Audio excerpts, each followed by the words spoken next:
O estado de São Paulo já nessa fase de transição, então, né, com essa reabertura do comércio, incluindo aí os shoppings também, liberação dos cultos religiosos com público, com restrição, né, de público, mas já com público, e a partir de sábado poderão abrir os bares, os restaurantes, salões de beleza, que mais? Barbearias, academias, clubes, parques e as atividades culturais também, sempre com essa restrição de capacidade de 25%, pelo menos até o dia 30, porque em 1º de maio haverá uma nova revisão do plano de flexibilização da quarentena. Para saber mais dessas novas regras, falar desse momento da pandemia e também da situação em diferentes partes do estado de São Paulo, a gente conversa a partir de agora com o secretário de Desenvolvimento Regional do estado de São Paulo, Marco Vignoli. Bom dia, secretário. Muito bom dia, Sheila, bom dia, Ivan. Bom dia. Prazer conversar com vocês aqui, trazendo informações do governo do estado de São Paulo. Secretário, ontem mesmo já tivemos relatos de shoppings, cultos religiosos bem cheios em São Paulo. Agora há pouquinho a gente estava registrando, e desde cedo também, movimento no Brás, no centro de São Paulo, com ruas muito cheias, né? Lotação, gente vendendo, ambulantes, compradores, tem sido assim desde a madrugada. Como está sendo a fiscalização e como será nesses próximos dias nessa fase de transição? Bom, nós estamos saindo da fase vermelha, depois de um longo período de forte impacto nos leitos de UTI, nas internações aqui no estado de São Paulo, e vindo para a fase de transição justamente para que a gente possa mobilizar a sociedade e compreender que ainda existe um forte fluxo do vírus no nosso território.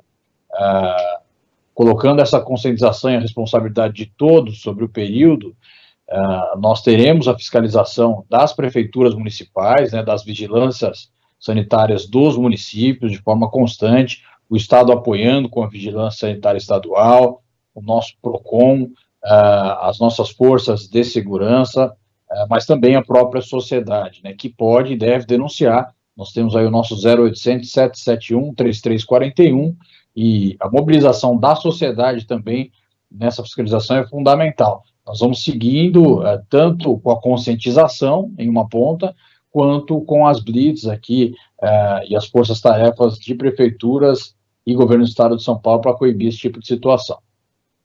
Secretário, sempre que há um anúncio do governo, né, a gente acaba repercutindo com os setores envolvidos, com as pessoas e tudo.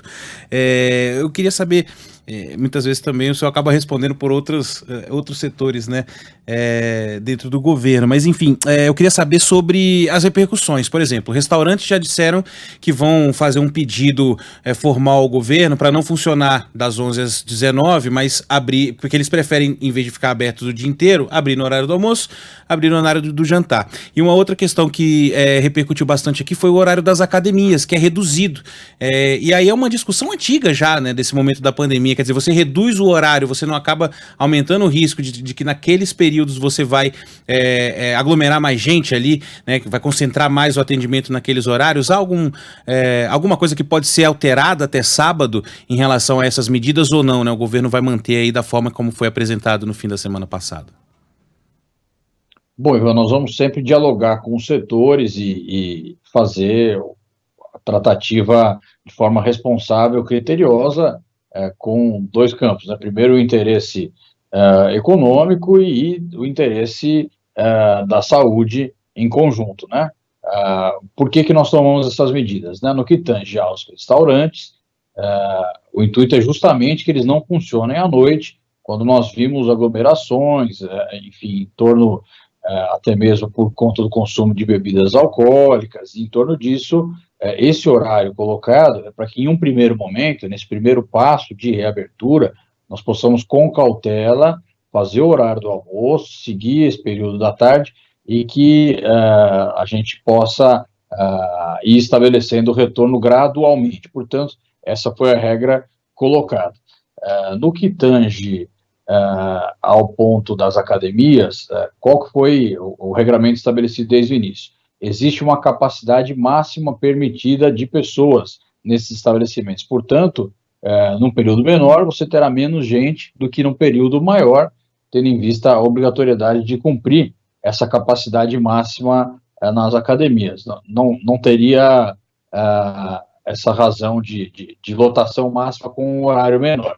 Mas, mais uma vez, eu digo, né, é um início de retomada, um processo que, com cautela, nós vamos observando, e se a gente conseguir ir avançando de forma responsável, todos nós queremos que não haja nenhum tipo de restrição. Nós vamos dialogando com os setores e, sempre que possível, promovendo uma abertura maior.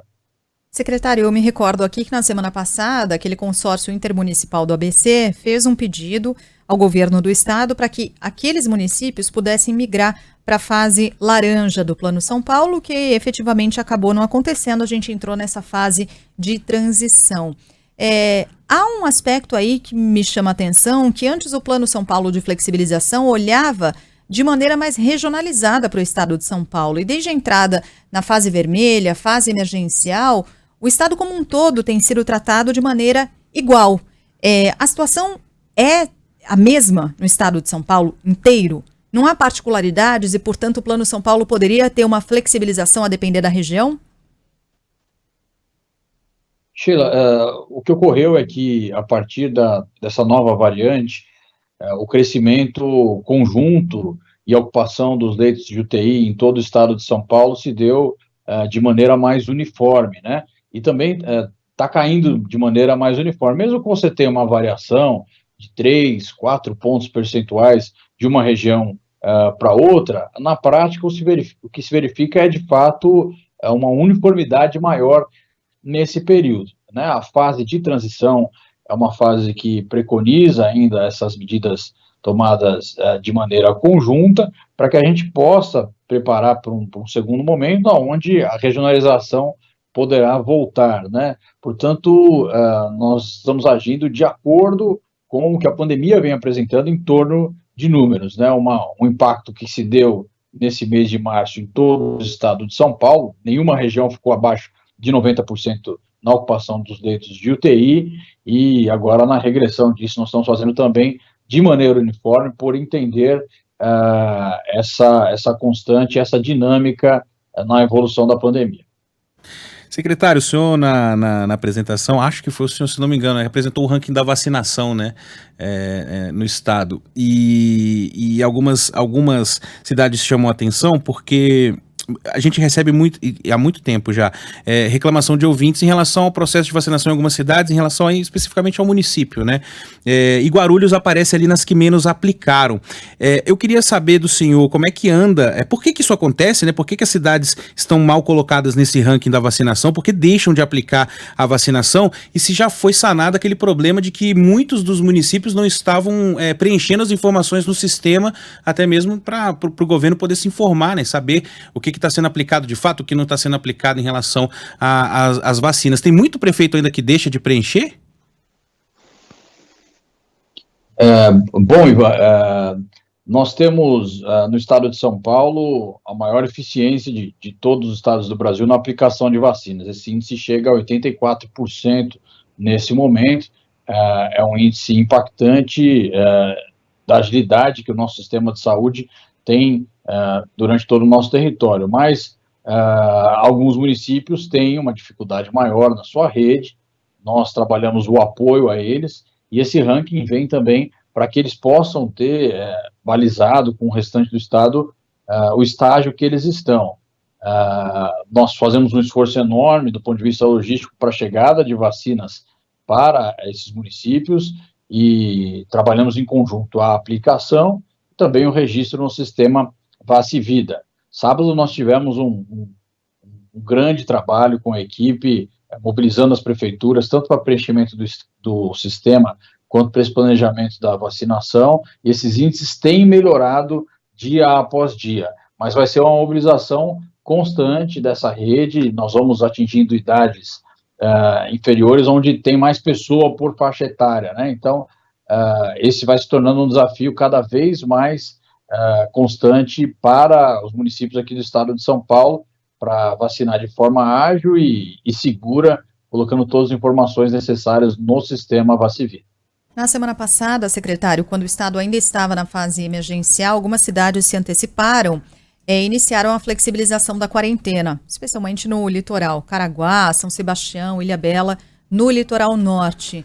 Haverá algum tipo de punição a esses municípios? Como é que está o diálogo com os prefeitos desses municípios? Sheila, nós já notificamos essas cidades, eu conversei com os prefeitos pessoalmente, posicionei da gravidade dessa situação, até mesmo, muitas vezes, de incoerência, né? Semana anterior, a questão de leitos, a questão da importância da gente ter o distanciamento social. Uma semana depois, já querendo fazer uma abertura maior. Então, a gente vai balizando, vai dialogando e posicionando essas prefeituras do porquê não é possível fazer dessa forma, né? O centro de contingência indica que as restrições são compatíveis ao momento que nós estamos da pandemia. Então, todos nós gostaríamos que não houvesse restrição nenhuma, mas a pandemia se impõe e nós trabalhamos de acordo com essa dinâmica de enfrentamento no mesmo modelo que foi feito no mundo todo. Portanto, as prefeituras notificadas, encaminhados para o Ministério Público essas notificações, isso incorre numa infração perante o artigo 268 do Código Penal e, no paralelo a isso, também o diálogo para que essa população não tenha um revés no que tange à saúde pública. Para a gente encerrar, secretário, haverá uma próxima revisão do Plano São Paulo no próximo dia 1º de maio. Até lá, o que é preciso acontecer para que o Estado, de fato, entre na fase laranja? Quais são os indicadores que serão monitorados nesses próximos 15 dias? Bom, em um campo, a evolução da pandemia, são casos, internações e óbitos por 100 mil habitantes, nós fazemos esse monitoramento e esses índices têm sido positivos. Esses índices já têm avançado para indicadores de fase laranja nas regiões do estado de São Paulo.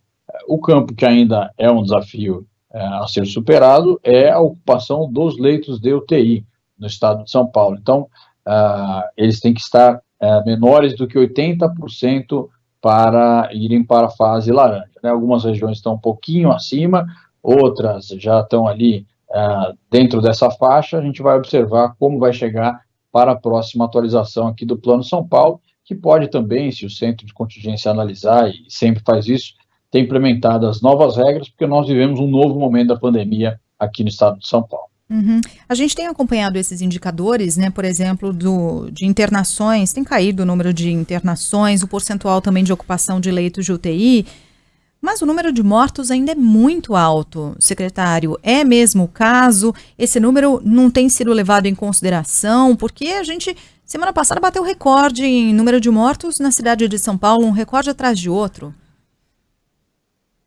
Tem sim, Sheila, nós analisamos os dados diariamente. Ocorre que os óbitos de hoje são as internações de 15 dias atrás, né?